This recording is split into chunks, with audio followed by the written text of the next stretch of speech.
तर एक बुलेटिनच्या सुरुवातीला एक ब्रेकिंग पाहूया। सिद्धार्थ बनसोडेच्या उमेदवारीला काँग्रेस उमेदवारांनी विरोध केलाय।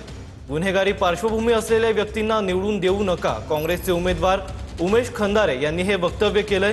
तर गुन्हा सिद्ध झाला नसून प्रकरण न्यायप्रविष्ट असल्याचं सिद्धार्थ बनसोडे यांनी म्हटलंय।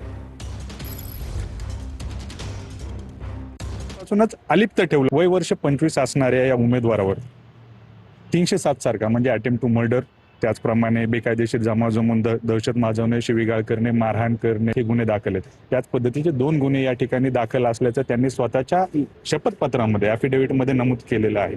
जे गुन्हेगार आहेत, ज्यांच्यावर गुन्हे गंभीर स्वरूपाचे आहेत, अशा व्यक्तींना राजकारणाच्या एंट्रीपासूनच अलिप्त ठेवलं पाहिजे, दूर ठेवलं पाहिजे।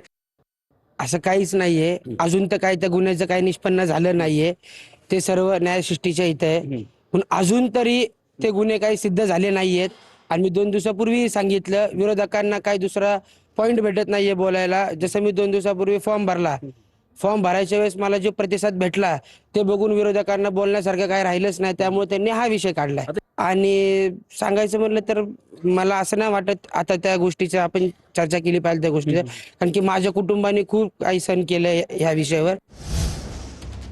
आम्ही पक्षाच्या कार्यकर्त्यांना उमेदवारी दिल्या असं प्रकाश आंबेडकर म्हणतात।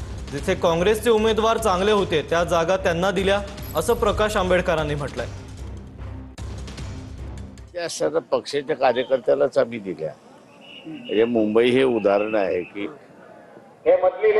काही जागा ह्या जास्ती म्हणजे आमच्यापेक्षा काँग्रेसकडे असणारे चांगले उमेदवार होते, तेव्हा आम्ही त्या सीट्स काँग्रेसला परत केल्या आणि त्यांच्याकडून दुसऱ्या जागा आम्ही मागून घेतल्या।